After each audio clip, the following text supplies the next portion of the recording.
अनुरोध 1977 की Hindi musical drama film है जो 1963 की बंगाली फिल्म ए नायप्पा पर आधारित है, जो गिरिजा समद्दार निर्मित और शक्ति समद्दार निर्देशित है। फिल्म में राजेश खन्ना, विनोद मेहरा, सिंपल कपड़िया जिन्होंने अपनी पहली फिल्म बनाई थी, रीता बहादुरी, अशोक कुमार असरानी, आशीष सेन, उत्पल दत्त और निरूपा रॉय है। फिल्म का संगीत लक्ष्मीकांत प्यारेलाल का है। फिल्म का एक अमीर शहर के लड़के के इर्द गिर्द घूमती है जो अपने पिता की इच्छा के विरुद्ध संगीतकार बनने की इच्छा रखता है और एक रेडियो स्टेशन के लिए गाने के लिए अलग पहचान रखता है, जबकि उसके गाने एक गरीब दोस्त द्वारा लिखे जाते हैं। प्यारेलाल का एक साक्षात्कार में कहा कि राजेश खन्ना को संगीत में बहुत रुचि थी और माधुर्य की भी बहुत अच्छी समझ थी।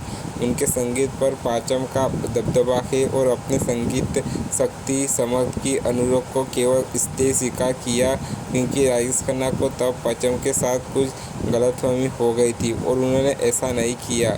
उनके साथ काम करना चाहता हूँ। निर्देशक शक्ति समद ने कहा कि हालांकि फिल्म में एक दिलचस्प कहानी थी, लेकिन उन्हें लगा कि दर्शक मुख्य अभिनेता राजेश खन्ना को अपनी वास्तविक जीवन की पत्नी डिम्पल कापड़िया की बहन सिंपल कापड़िया के साथ रोमांटिक दृश्य करते हुए शिकार नहीं करना चाहते हैं। कापड़िया और यही कारण है कि यह फिल्म सुपरहिट रही, अन्यथा यह और भी बड़ी ब्लॉकबस्टर होती। अरुण एक अमीर व्यापारी है। श्री चौधरी के इकलौते बेटा था। वह एक उभरते हुए गायक थे। स्थानीय रेडियो में गाते थे। ज़्यादातर अपने दोस्त श्रीकांत के लिखे गाने गाते थे। उनके पिता चाहते थे कि वह उनके पारिवारिक व्यवस्था की देखभाल करे और सोचते कि गायन उनके स्तर के लोगों के लिए उपयोग काम नहीं है। इसमें पिता पुत्र के बीच बहस मनमुटाव बन रहता है। दूसरी ओर श्रीकांत अपनी विधवा माँ के साथ बहुत खराब जीवन शैली जीते हैं। वह गीत और लेख लिखकर जीविका प्रयोजन करते हैं। अरुण अक्सर उन्हें पैसों से मदद करते हैं क्योंकि श्रीकांत लंबे समय से बीमार है और बाहर काम नहीं कर सकते हैं। जबकि हालत ऐसे है कि एक दिन अरुण अपने पिता से लड़ता है और अपना घर छोड़कर कलकत्ता जाने का फैसला करता है।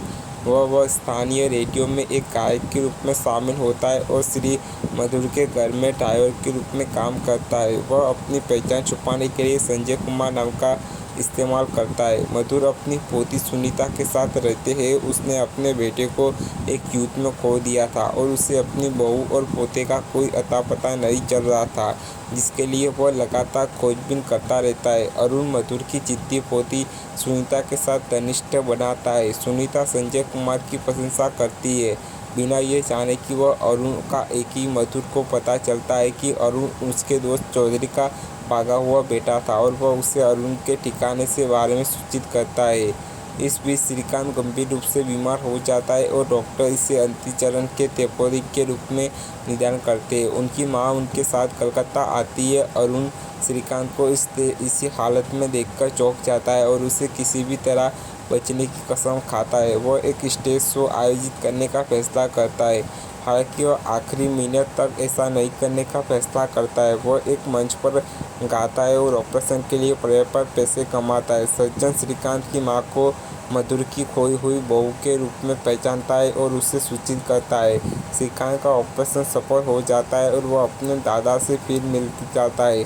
अरुण के माता पिता यह देखने के लिए कलकत्ता आते हैं कि उनका बेटा कैसे प्रसिद्ध हुआ और उनके पिता ने गायन के बारे में अपनी राय बदल दी। अंत में सभी से सुलह हो जाती है और सुनीता और अरुण शादी कर लेती है।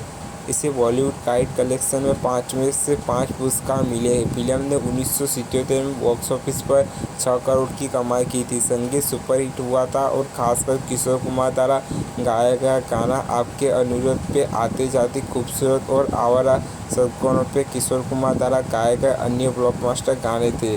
किशोर कुमार को आपके विरोध के लिए सर्वश्रेष्ठ पार्श्व गायक के फिल्मफेयर पुरस्कार के लिए, विनोद मेहरा को सर्वश्रेष्ठ सहायक अभिनेता के लिए फिल्मफेयर पुरस्कार के लिए नामांकित किया गया था।